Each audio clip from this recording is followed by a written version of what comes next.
Hi, it's almost over. One or two more sessions to go. My name is Sorin Patilinet. I lead the Global Marketing Sales Capabilities Lab at Mars.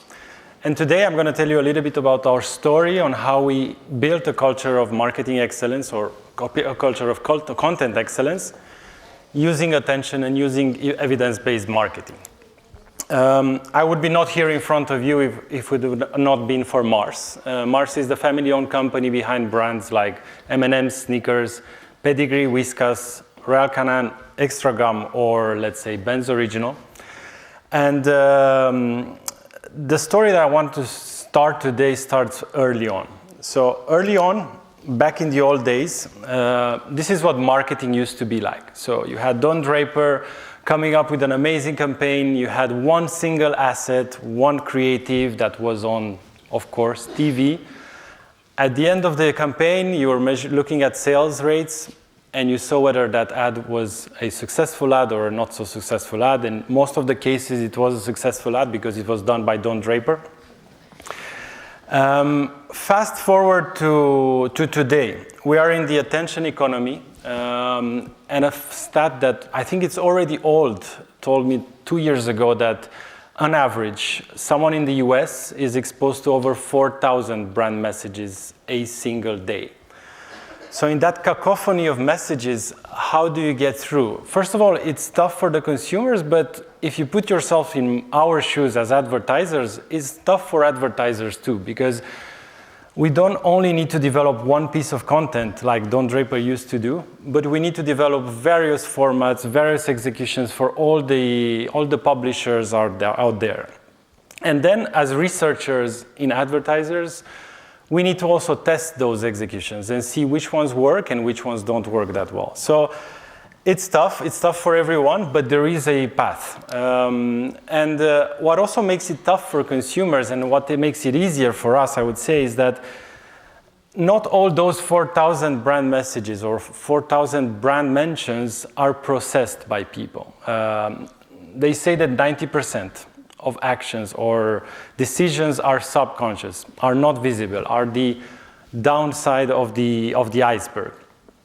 And luckily, we have something like neurosciences that offers a complete view on consumers' behavior. And neuroscience is what we've based our culture of excellence at Mars. And neuroscience is what I'm going to talk to you a little bit now. So let's get things simple. This is how we feel that advertising should work and how we think advertising works at Mars. You have a stimuli. You then trigger some attention. You need to have some attention because without attention, there's no next step. But just having attention is not enough. Then with that attention, you also need to elicit some emotions. We are strong believer in emotional content because emotional content is the one that builds memory structure easier. And then those memory structures, those messages ease those creation of memory structures, and brands are built in the minds of the consumers. And that's not the ultimate goal, because the ultimate goal is to bring a business outcome. The ultimate goal is sales and brand equity, of course. So that's a simplified model. Now, how does it work in practice, and what opportunities do we have for measurement here? The first one is attention. Our content is made in such a way that we want to grab as much attention as possible and to elicit emotion. So therefore, the first thing we need to optimize, we want to optimize, is attention and emotions. Second of all, as my previous speaker said, the importance of distinctive assets. No one needs to tell you that several times, but using consistency in building those brands' messages, making sure that every touch point looks exactly the same as the other ones and in consistency as the other one, helps ease the creation of those that mental availability that we always want. Because what matters at the end of the day is that your brand is recalled at the moment of purchase. Our products are part of categories where people consume repertoires of brands. No one is loyal to Extra Gum. They sometimes might try something else or another snack. But what we want is that through attention, through emotions, through consistent distinctive assets, we ensure that at the moment of purchase, it's our brand that's chosen.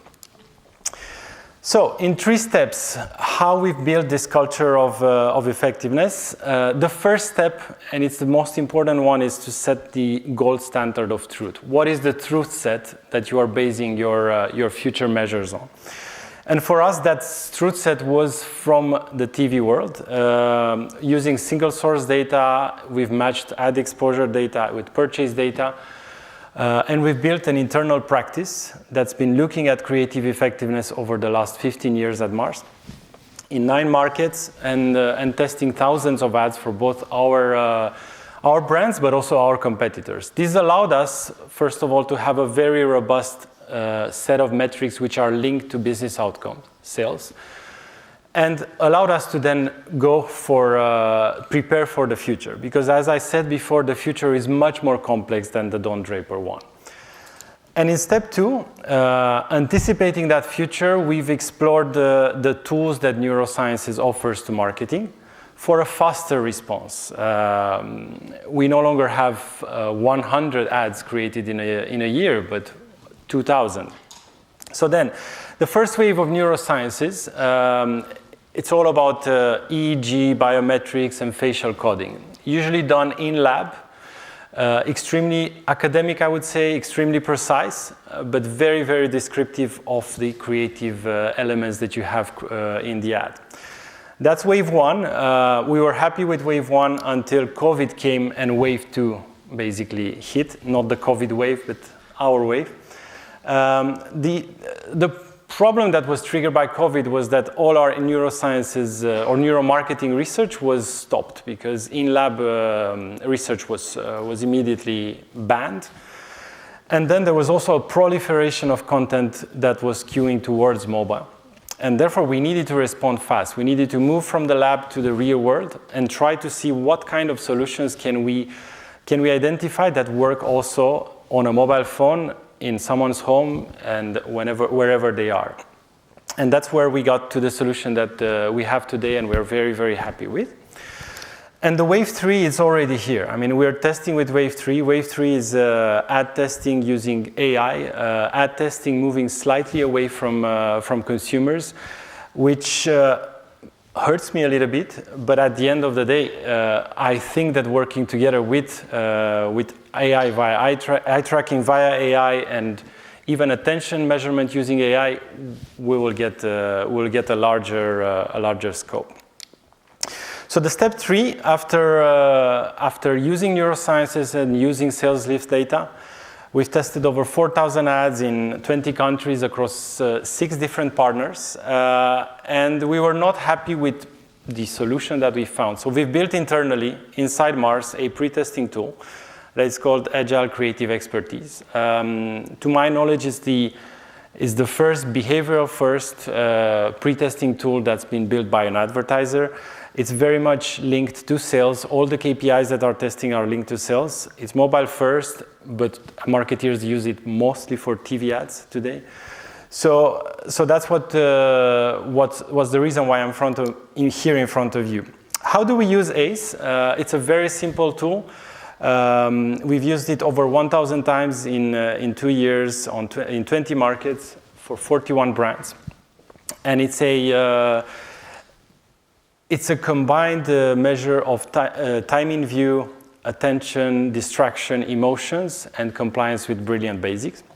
And it offers a second-by-second assessment of your creative, understanding what are the points you can optimize and what are the points where your ad could be better off.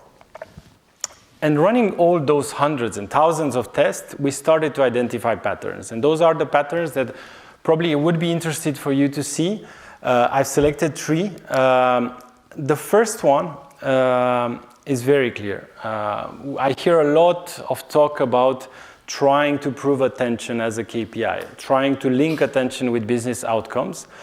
At Mars, we don't really have that question for creative development because we have the data to prove that more attention equals more sales.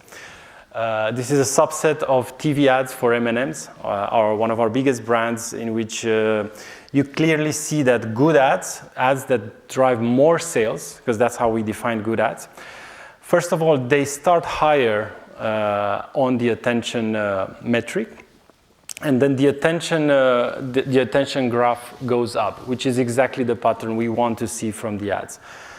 On the other side, the red ads, the ones that perform less well in terms of sales uplift, have a lower start on average, and they don't manage to progress upwards.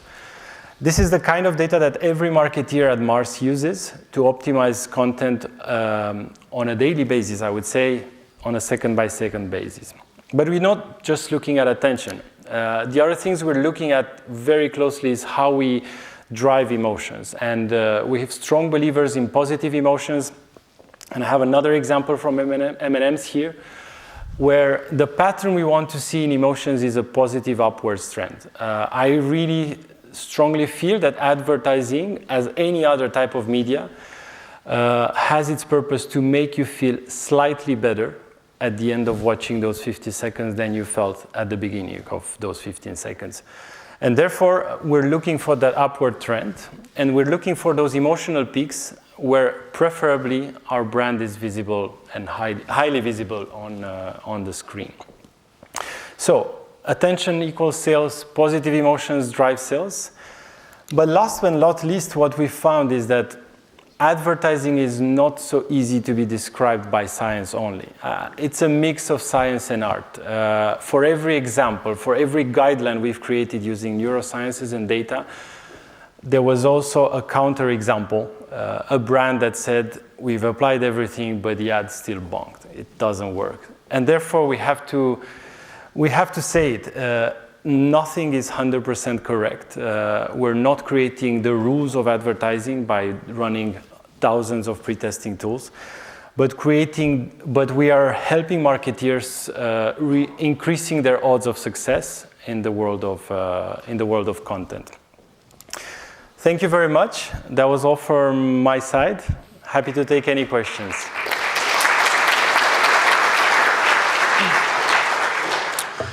Do we have any questions in the audience? Joel, over there. Please say who you are and where you're from. Sure. I'm Dave Evans and I'm from NBC Universal. So we've just done some research that links emotional engagement to different genres, and consuming different genres has a massive effect in terms of the engagement we see for the same advert within alongside different genres.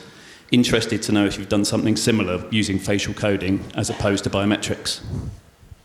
So what you were doing, you were researching the impact of different content genres on emotions. So basically, the same brand, alongside The Voice, alongside Sunday Night Football in the US, alongside the Emmys, and alongside news content. And what we saw was, depending on what genre and what content it was placed alongside, we saw 1.5x uplifts in emotional engagement. Yeah. I think it's a very interesting theory. We haven't looked into that. We are a reach-based company, and I think when it comes to pre-testing, we want to first test the content to see whether it works. Now, I do think there is an amplifying effect that the content can bring for the ad. But the tool was not skewed towards that, but definitely happy to hear more about that. Sure, thanks. And we've got time for one more quick one at the back there.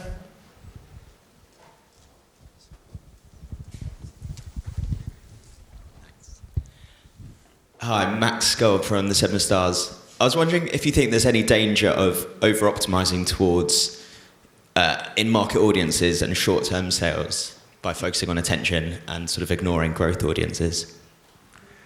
So, over-optimizing attention on very small audience is an issue, of course.